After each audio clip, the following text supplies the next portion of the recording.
이번 출장의 가장 중요한 일정, 거래처와의 미팅이 시작되었는데요. 분위기는 시작부터 꽤나 무거웠고 제가 생각했던 방향과 거래처 측에서 생각했던 방향이 서로 달랐던 터라 꽤나 쉽지 않은 미팅이었습니다. 금방 끝날 줄 알았던 미팅은 한때 대화가 끊기고 잠시 아무 말도 없이 침묵이 흐르기도 했는데요. 저는 그 순간마다 이거 협상이 실패로 끝날지도 모르겠다는 위기감을 매우 강하게 느꼈습니다. 하지만 이 먼 곳까지 와서 이대로 포기할 순 없겠죠. 긴장된 분위기 속에서도 서로 해결책을 찾기 위해 이런저런 대안 방향을 끊임없이 제시했고 마침내 서로 윈윈할 만한 방향을 찾아냈습니다. 약 4시간이라는 긴 회의 끝에 마침내 미팅이 종료되었는데요. 길고 힘든 시간이었지만 결과적으로 모두가 만족할 수 있는 방향으로 마무리되었습니다. 미팅도 잘 끝났겠다. 기념으로 거래처에 선물을 드리기 위해서 근처 중고시장에 들렀습니다. 마침 사무실도 새로 이사했다고 하시고 또 식물을 굉장히 좋아하신다고 하더라고요. 중고시장에는 이불, 베개부터 시작해서 중고 가전까지 그 품목들이 꽤 다양했는데요. 직접 물어보니 가격도 상당히 저렴해서 잘 뒤져보면 보물을 찾을 수도 있겠다는 생각이 들었습니다. 시장 안쪽으로 들어가니 대형 식물 위주로 취급하는 가게가 있었는데요. 여기서 선물로 식물 2개를 구매했는데 항상 타오바오 채팅, 그러니까 온라인으로만 흥정하다가 현지에서 거래처 대표님과 실제 가게 주인이 흥정하는 모습을 보니까 매우 신기했었습니다. 이수 보내주세요. 그거만 인가면은 가온지 얼마 안 가면 물어봐요. 할머니 그 중에 저녁을 위해 연길에 있는 백화점을 들렀는데요. 여러 가게들을 둘러봤는데 나이키, 아디다스 등 유명 브랜드 가격은 한국이랑 비슷했고 백화점 내에 입점해 있는 중국 자체 브랜드들이 궁금해서 많이 둘러봤더니 처음 보는 특이한 의류 브랜드들이 많더라고요. 그 중에 지나가다 폴로를 너무 싸게 팔고 있어서 깜짝 놀랐었는데 가만 들여다보니 폴로가 아닌 폴로 워크더라고요. 로고도 자세히 보면 폴로는 오른팔, 이건 왼팔으로 채를 휘두르고 있습니다.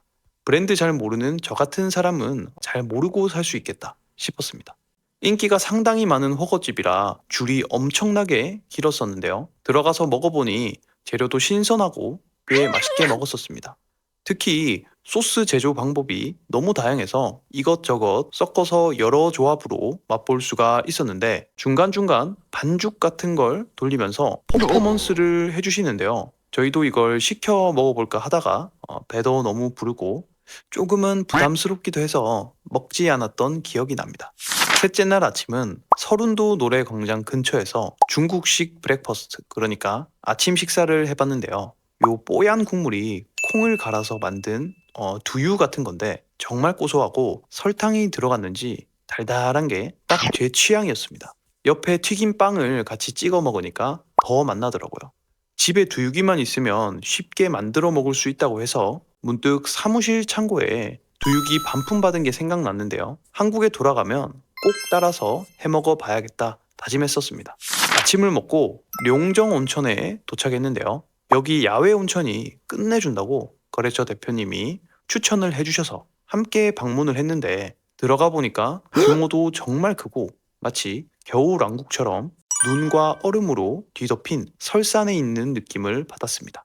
영하의 날씨에 탕에 들어가기 전까지 몹시 추웠지만 재빨리 따뜻한 온천에 몸을 담그니까 머리부터 발끝까지 혈액순환이 제대로 되는 기분이었습니다.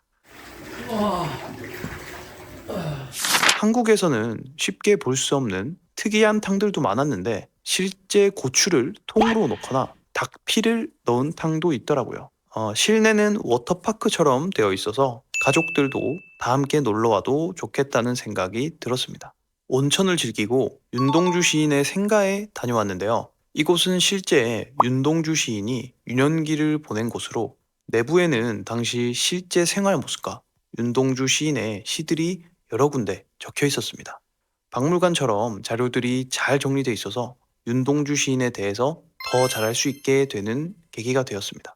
마지막 방문지로는 꽤 장시간을 운전해서 도문을 방문했는데요. 이곳 국경 전망대에서는 실제 북한을 볼 수 있다고 하는데요. 전망대까지 약간의 등산 후에 탁 트인 곳에서 다리 하나를 사이에 두고 북한을 가장 가까이서 볼 수 있었습니다.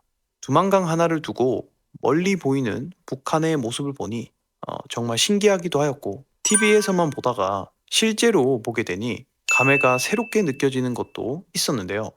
실제 거기 비치된 망원경을 통해 북한 주민들의 모습도 볼 수가 있었는데 지게에 뭔가를 지고 이동하는 주민의 모습도 있었고 소를 끌고 다니는 주민의 모습도 볼 수 있었습니다.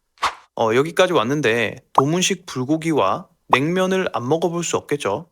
한국 불고기 냉면과 비슷하면서 또 다른 매력이 있었는데요. 특히 이렇게 양념에 잔뜩 졸여서 슴슴한 냉면에 싸 먹으니까 진짜 맛있더라고요. 도문에서는 이번 겨울에는 강이 얼어 불가능했지만 여름에는 배를 타고 두만강 투어도 가능하다고 하니까 다음 기회가 된다면 다시 방문하고 싶다는 생각이 들었습니다. 마지막 일정을 소화하고 다음 날 귀국하기 전 뒤풀이를 하기 위해 영길 내 유명한 보쌈집에 들렀는데요. 이곳에서는 가마솥에서 직접 꺼내온 보쌈과 그리고 거래처 대표님께서 직접 준비해 오신 옹김치와 함께 마지막 식사를 마무리할 수 있었습니다. 뛰어난 일은 혼자가 아니라 팀과 함께 이루어진다. 이번 출장을 통해 사업에선 단순히 개인의 능력만으로 성공하기 어렵다는 것을 다시금 느꼈습니다. 믿고 함께 할 수 있는 팀을 찾고 그들과 협력하며 관계를 잘 유지하는 것이야말로 진정한 성공의 열쇠라는 것을 깨달았는데요.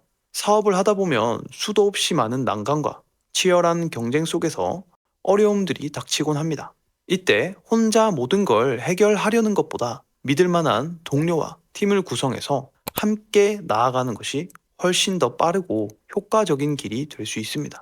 지금 여러분은 어떤 고민을 하고 계신가요? 만약 가지고 계신 고민이 있다면 D&D노 카페나 단톡방에 남겨주세요. 함께 답을 찾아본다면 더 나은 방향으로 나아갈 수 있지 않을까요?